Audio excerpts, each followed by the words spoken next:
Assalamualaikum warahmatullahi wabarakatuh, Bapak Ibu hebat sekalian. Ya, waalaikumsalam warahmatullahi wabarakatuh. Apa kabar siang hari ini? Alhamdulillah baik.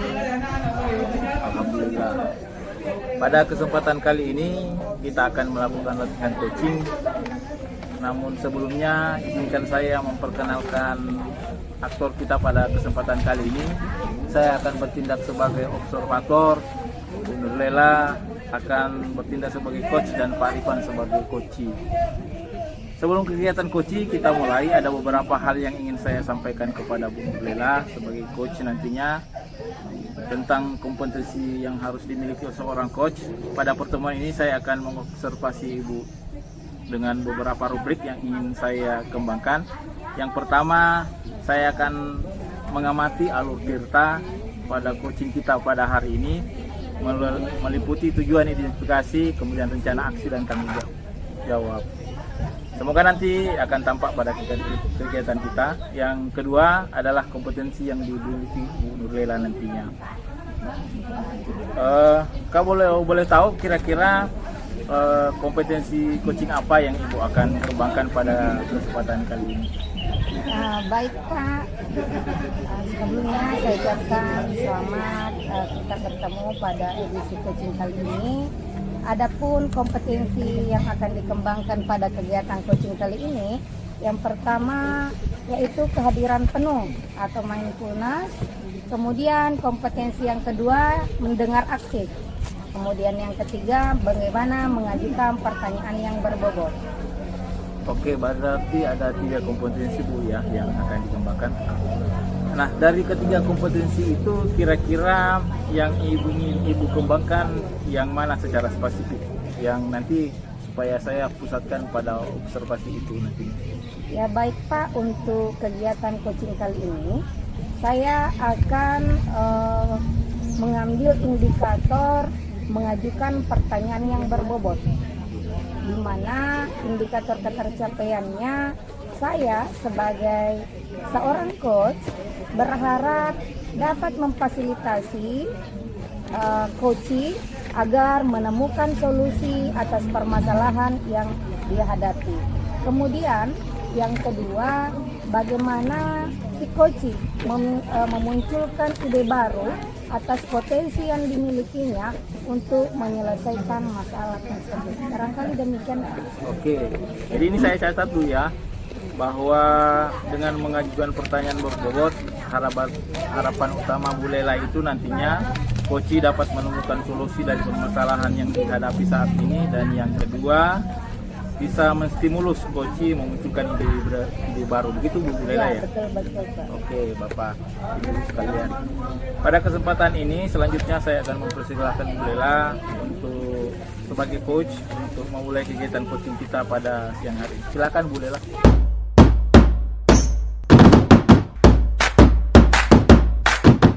Baik Pak, terima kasih Pak Faisal. Kami akan memperhatikan kegiatan coaching bersama Pak Rifan. Apa kabar Pak Rifan? Alhamdulillah baik Bu Nurlela. Bu Nurlela, saya lihat pada kesempatan ini agak kosong, jadi saya mau mampir di kelasnya Bu Nurlela. Kebetulan juga saya kosong juga di kelas, Ya, saya mau agak pergi sharing lah, ada bincang-bincang seputaran seputaran persoalan-persoalan yang ada di lingkungan sekolah kita. Silakan Pak, silakan. Jadi begini Bu, utamanya kan ini kita akan mengikuti kegiatan guru penggerak ini di kelas ini. Ada beberapa tuntutan dari LMS, dari fasilitator tentang pembelajaran berdiferensiasi itu kemarin ya Bu, yang sama-sama kita dapatkan. Jadi saya kadang tidak bisa ada rasa-rasa cemas ketika saya ingin mengaplikasikannya di kelas. Oh iya begitu ya Pak. Ya. Jadi setelah melewati tahap pendidikan guru penggerak ini, melihat bagaimana perkembangan pendidikan, akhirnya muncul rasa cemas Bapak terhadap apa yang Bapak lakukan di kelas. Iya, betul. Kalau boleh saya tahu Pak, tujuan Bapak untuk pada kursi kali ini apa Pak? Tentunya harapan saya Bu, saya bisa yang pertama paling tidak saya bisa men-share apa yang saya rasakan, rasa cemas ibu sendiri. Yang kedua tentu saya bisa berharap bisa mendapatkan sedikit ide penguatan ide atau penguatan terkait dengan yang akan kita hadapi ke depannya untuk pengaplikasian pembelajaran berdiferensiasi itu. Jadi saya itu dua harapan saya Bu. Ya. Jadi baik Pak, menurut identifikasi saya, jadi ada kekhawatiran Bapak dengan adanya pengetahuan yang Bapak miliki, dengan adanya keterbatasan mungkin layanan yang mungkin Bapak hadapi. Ya. Kira-kira Pak dari rasa kecemasan ini apa yang menyebabkan hal tersebut Pak? Yang pertama itu Bu kan ini kita ada sedikit pembeda ya di lingkungan sekolah kan. Bu Nur Lela kan guru mapel kan, ada jamnya per minggu setiap hari mengajar di kelas. Sedangkan saya ini kan basicnya kan BK, hanya ada BK itu lebih banyak berproses atau pemberian layanan pada tingkatan individu saja. Agak jarang memang saya memberikan layanan klasifikasi karena kan yang pertama tidak terjadwal, tidak ada jam disiapkan di sekolah. Jadi itu karena jarangnya saya mengisi kelas itu, jadi timbul itu rasa cemas saya Bu. Nah, jadi tidak terbiasa di kelas itu. Jadi artinya permasalahannya muncul karena Bapak mau melaksanakan layanan itu karena tidak memiliki waktu ya Pak ya, ruang untuk di kelas itu. Ya, maksudnya salah satu penyebabnya karena kurang praktik lah, artinya karena tidak disiapkannya waktu.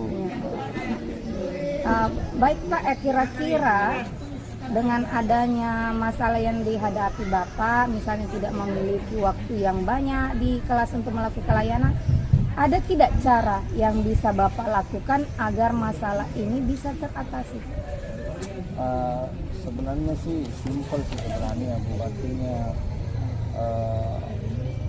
karena salah satu faktor yang membuat rasa cemas saya itu berlebihan seperti ini karena itu tadi, karena kurangnya saya memberikan praktik langsung di kelas. Jadi saya justru ingin punya ada ide saya tidak tahu Bu, itu coba saya terapkan itu di sekolah atau di mana. Ini saya gitu pandangan dari saya mau menggunakan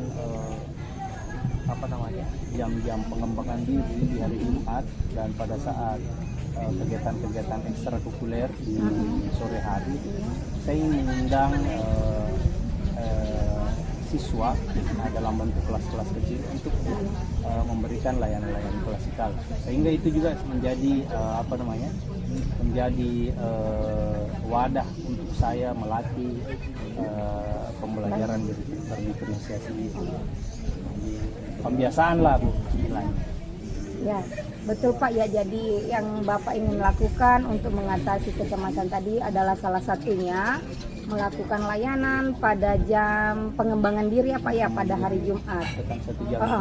Kira-kira Anda yakin tidak bahwa kegiatan itu mampu mengobati rasa cemas Bapak? Sebenarnya sih Bu, saya belum terlalu yakin, tapi kalau secara angka saya yakin itu sampai 80%. Artinya karena saya merasa yakin juga bahwa apa yang saya dapatkan di pembelajaran di kelas itu saya sudah paham, tinggal praktikannya aja yang kurang butuh waktu. Jadi saya berpikir apa yang bisa saya lakukan ini sekitar 80% lah bisa berhasil ketika saya selalu berlatih pada saat jam-jam itu. Bagus. Secara rutin. Ya baik Fariban, kalau bisa saya tarik kesimpulan dari peningkatan nilai yang Bapak gambarkan itu sudah mencapai 80%. Saya rasa itu sudah hal yang baik Pak untuk Bapak lakukan hal itu. Ya, sekarang untuk lebih detailnya barangkali Bapak bisa uraikan langkah kerjanya itu Pak. Misalnya pada hari Jumat itu mulai kapan mampu Bapak lakukan, dalam bentuk kelas bagaimana? Baik, mungkin apa yang pertama-tama yang saya lakukan tentunya menentukan, kan strateginya ini sudah ada ya kan, tinggal menerapkan langkah-langkah. Jadi mungkin saya akan menyusun sebuah rencana bagaimana saya bisa berkoordinasi dengan pimpinan kita sekolah-sekolah tuh, supaya diberikanlah izin atau diberikan arahan seperti apa. Tentunya saya ingin berkoordinasi dengan pimpinan, kemudian menyusun jadwal anak-anak pada saat jam itu, siapa-siapa yang bisa bergabung di kelas saya, kemudian tentunya berkoordinasi dengan Bu Nur Lela. Jadi saya harapkan Bu Nur Lela ada juga. Ya siap Pak. Saya insya Allah bisa berbagi. Bagus Pak langkah Bapak untuk memanfaatkan potensi yang Bapak miliki, itu saya rasa sudah bagus Pak. Silakan ditingkatkan. Jadi saya catat bahwa komitmen yang Bapak akan lakukan ini untuk perbaikan Bapak ke depan itu sudah insya Allah Bapak mampu lakukan ya Pak ya. Bisa loh. Kira-kira untuk melaksanakan komitmen itu siapa yang bisa membantu Bapak untuk mencapai tujuan tersebut? Untuk rekan yang bisa membantu saya itu tadi yang pertama Bu, harapan saya tentunya Ibu Nur Lela mau mendampingi saya, karena kita kan sama-sama di diklat nih, jadi Ibu tentunya lebih paham di bagian mana, di titik mana saya punya kelemahan, jadi bisa langsung ada tindak lanjut atau tidaknya pemberian umpan balik lah dari Ibu Nur Lela. Ya, insya Allah Pak, artinya di dalam artian di sini kita saling berbagi ilmu ya Pak ya. Dari apa yang kita dapat kita mampu berbagi, minimal apa potensi yang kita miliki kita mampu kembangkan. Baik Pak, sangat bagus sekali apa yang menjadi komitmen dan langkah Bapak ke depan. Tentunya itu merupakan tanggung jawab kita sama Pak. Sekarang saya ingin mengetahui Pak, sejauh pelaksanaan coaching kita kali ini, apa yang Bapak rasakan? Yang saya rasakan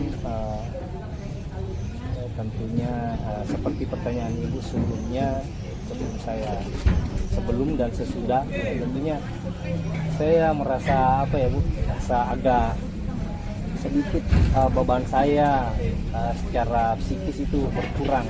Artinya saya mendapatkan orang yang tepat untuk berbagi. Tentunya saya mendapatkan penguatan tentang ide yang memang sudah, sebenarnya saya agak ragu-ragu kemarin tentang ide yang saya menerapkan, tapi Ibu memberikan penguatan bahwa ya itu, jadi saya lebih bersemangat lagi untuk melakukannya. Ya bagus ya Pak ya. Akhirnya saya yakin bahwa apa yang Bapak ingin capai pada hari ini Bapak sudah mampu lakukan, sudah ada potensi yang Bapak miliki, kemudian rasa cemas yang Bapak tadi ini muncul pada awal akhirnya bisa terobati ya Pak ya. Selamat Pak, selamat untuk mengembangkan potensi, mudah-mudahan kita semua dapat melakukan hal yang lebih baik pada anak didik kita. Saya berterima kasih, saya justru yang mau berterima kasih Bu, terima kasih mau berbagi dengan saya, mau mendengarkan keluh kesah saya dan memberikan saya penguatan tentang tadi tak ada kecemasan saya ya sebelum saya berbincang dengan ini. Ya, terima kasih banyak Bu. Ya, makasih Kak. Oke, Pak Ikan.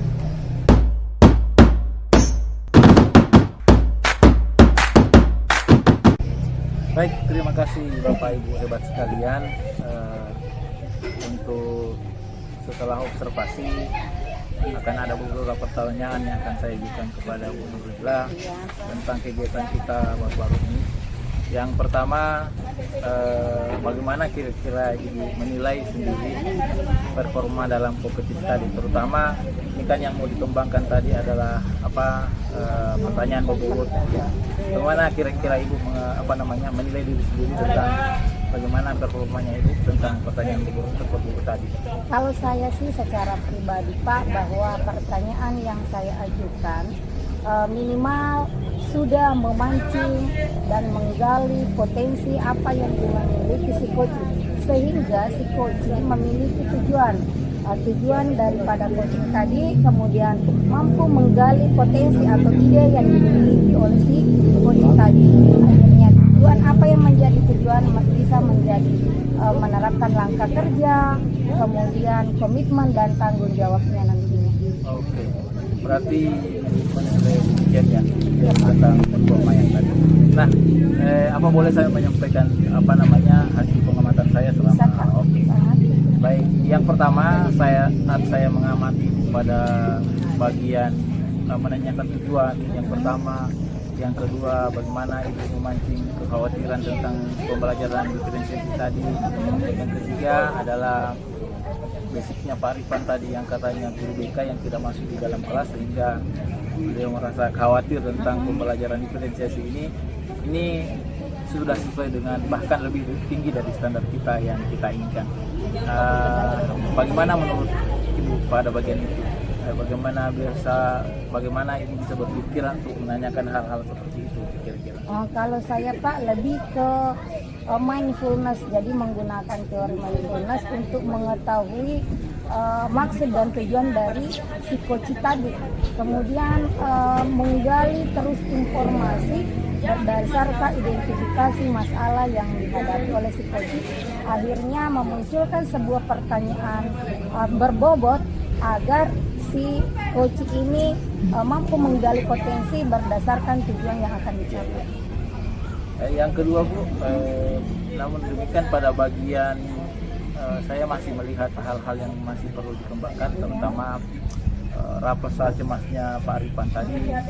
Saya dengar tadi berdasarkan catatan-catatan yang saya buat, ternyata akan dilakukan jam tambahan Bu ya, yang di sore hari tadi.